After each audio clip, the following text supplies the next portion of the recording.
रामचरितमानस में लिखा है, सब कर निंदा जे नर करहीं, ते चमगादड़ होई अवतरहीं। सबकी निंदा करने से चमगादड़ की योनि में जाना पड़ता है, ये बात तुलसीदास जी महाराज कह रहे हैं। और उन्हीं तुलसी जी के नाम पे पीठ बना करके बैठे हुए रामभद्राचार्य जी सबकी निंदा कर रहे हैं, प्रेमानंद जी को गलत कह रहे हैं। और प्रेमानंद जी क्यों गलत हैं? क्योंकि वो संस्कृत नहीं बोलते हैं। तुलसीदास जी जिनकी पीठ पर आप स्वयं बैठे हुए हो, उन्होंने भी तो अवधी भाषा में रामचरितमानस लिख दिए। उनसे पूछा जाना चाहिए कि उनकी टिप्पणी का क्या मतलब है। रामभद्राचार्य जी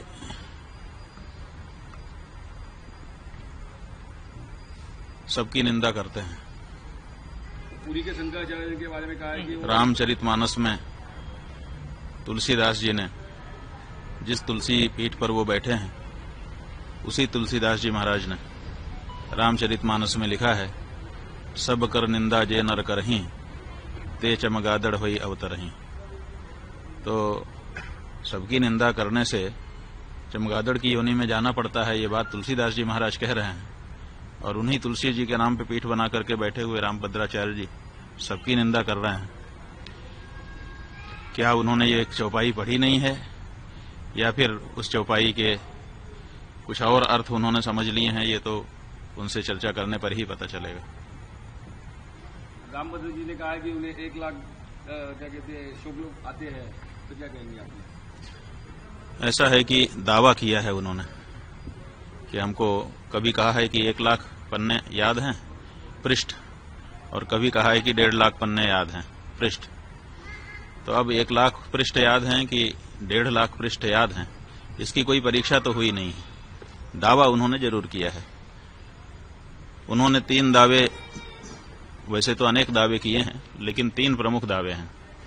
एक उनका दावा है कि मुझे 1.5 लाख पृष्ठ याद है, कंठस्थ है। दूसरा उनका दावा है कि हमको 23 भाषाएं आती हैं। और तीसरा उनका दावा है कि मैंने राम जन्मभूमि में जो गवाही दी उसके कारण फैसला हो गया। लेकिन इन तीनों दावों की पुष्टि अभी नहीं हुई है, क्योंकि 1.5 लाख पृष्ठ उनके कंठ में हैं, कभी परीक्षा तो हुई ही नहीं है। तो बिना परीक्षा के दावा ही है। इसलिए हम चाहेंगे कि 1.5 लाख पृष्ठ कौन कौन से हैं उनको निकाल के एक जगह पे रखें, और फिर लोगों को आमंत्रित कर दें कि आइए, जिसको किसी भी प्रश्न से पूछना हो हमसे पूछिए, हमको सब कंठस्थ है। 150 पृष्ठों से 1.5 लाख पृष्ठ याद हैं, तो कम से कम 150 पृष्ठ एक बार पूछ लिए जाएं, कोई भी पृष्ठ, और उसके बाद अगर वो सब सुना देते हैं तो सब लोग जय जयकार करेंगे, हम लोग भी जय जयकार करेंगे, है ना। ये विश्व के लिए बड़ा अचंभा होगा कि हमारा एक संत 1.5 लाख पृष्ठ कंठस्थ करके बैठा है। तो हम चाहेंगे कि अब ये मौका आ गया है कि वो 1.5 लाख पृष्ठ कौन कौन से हैं छांट दें, और उनको एक मेज पर सजा दिया जाए, और फिर लोगों को बुला लें। 150 पृष्ठ केवल पूछे जाएंगे। अगर 150 पृष्ठ कंठस्थ उनको हो गए उनमें से, तो हम लोग मान लेंगे कि सब कंठस्थ हैं। वो कहते हैं कि 23 भाषा हमको आती है। अभी तक उनका कोई भी वीडियो YouTube पर खोजने से हिंदी के अलावा दूसरी भाषा में मिलता नहीं है। तो अगर 23 भाषा आती होती तो 23 भाषा में उनका कोई न कोई प्रवचन होता कहीं न कहीं। तो 23 भाषा कौन कौन सी है उसकी सूची वो बता दें। तो 23 उन भाषाओं के जो विद्वान हैं उनको हम लोग भेजेंगे। 40-40 मिनट का एक संवाद उसी भाषा के विद्वान के साथ उनका हो जाए। जय जयकार कौन नहीं करेगा, सब करेंगे। और तीसरी बात यह है कि वो कहते हैं कि राम जन्मभूमि में हमारे कारण फैसला आ गया, हम ही हैं। तो वहां के वकीलों ने तो इसके विरुद्ध बताया है, वहां के जज ने तो इसके विरुद्ध बताया है, इसलिए इसमें भी शंका हो गई है। इसलिए इस बारे में भी प्रमाण उनको सामने रख देना चाहिए, और ये कहना चाहिए कि जो वकील और जो जज कह रहे हैं वो गलत है।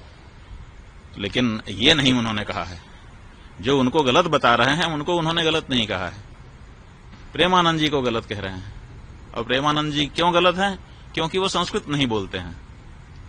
तुलसीदास जी जिनकी पीठ पर आप स्वयं बैठे हुए हो, उन्होंने भी तो अवधी भाषा में रामचरितमानस लिख दिए।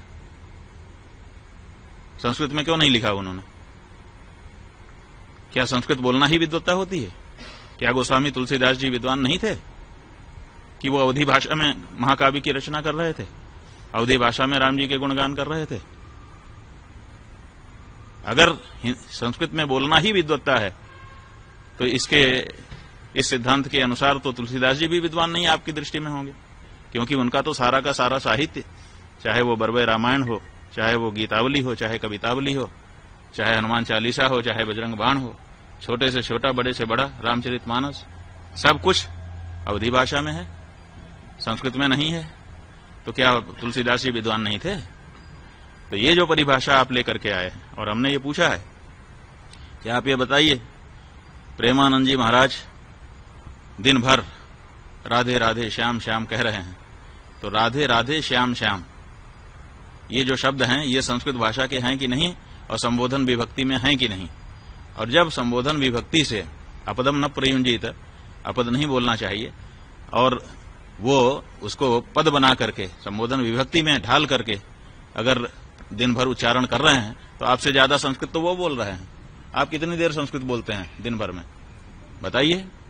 केवल प्रवचन में जहां उदाहरण देने का अवसर आता है, कुछ श्लोक आप बोलते हैं, उतना ही तो संस्कृत आपके द्वारा बोला जाता है, और वो दिन भर राधे राधे श्याम श्याम रटते हैं, जो कि पद है, जो कि संस्कृत व्याकरण की दृष्टि से शुद्ध शब्द है। तो वो तो आपसे ज्यादा संस्कृत रोज बोल रहे हैं, और आप कह रहे हैं कि वो संस्कृत नहीं बोलता है। माने संबोधन विभक्ति में जब भगवान का नाम बोला जाता है तो क्या वो संस्कृत नहीं होता है? और अगर संस्कृत होता है तो वो तो संस्कृत ही बोल रहे हैं, दिन भर संस्कृत बोल रहे हैं। आप उनको क्यों कह रहे हैं कि वो संस्कृत नहीं जानते हैं? तो ये जो बातें हैं, इन सब से पता चलता है कि या तो उनकी बात को ध्यान ही देना छोड़ दिया जाए, बिल्कुल अप्रमाण मान लिया जाए, और या तो फिर उनको अपनी योग्यता और अपने जो दावे हैं उनको जनता के सामने आकर के प्रमाणित कर देना चाहिए। हम कहना चाहेंगे, वो पुरी के शंकराचार्य जी को कहते हैं कि वो संस्कृत नहीं बोलते हैं। संस्कृत नहीं बोलते, कोई इच्छा से बोलता है? भाषा जो है वो विवक्षाधीन होती है। विवक्षा का मतलब होता है बोलने की इच्छा। हमको इच्छा होगी तो हम बोलेंगे, इच्छा नहीं होगी नहीं बोलेंगे। कोई हमको जबरदस्ती करेगा कि तुम यही बोलो? ये तो महाराष्ट्र के ठाकरे बंधु हो गए कि बोलना ही पड़ेगा। अरे भाषा जो है, भाषा का नियम है, वो विवक्षाधीन होती है। जो बोलना चाहता है वो बोलता है, जिसको नहीं इच्छा होती है नहीं बोलता है। कौन सा शब्द मैं बोलूंगा ये कोई हमको बताएगा? हम खुद बोलते हैं। जब हमको जिस शब्द की इच्छा होती है उस शब्द का उच्चारण अपने मुख से हम करते हैं। भाषाएं जो होती हैं वो विवक्षाधीन होती हैं, बोलने की इच्छा के अधीन होती हैं। तो ऐसी परिस्थिति में वो नहीं बोलते हैं उनकी इच्छा, लेकिन वो संस्कृत के विद्वान नहीं है, ऐसा तो नहीं है। हम तो जहां तक हम देखिए, हमने पुरी के शंकराचार्य जी का भी प्रवचन सुना है, गंभीरता से सुना है, और इनका भी प्रवचन सुना है, और हम ये कह रहे हैं कि पुरी के शंकराचार्य जी इनसे बहुत बड़े विद्वान हैं।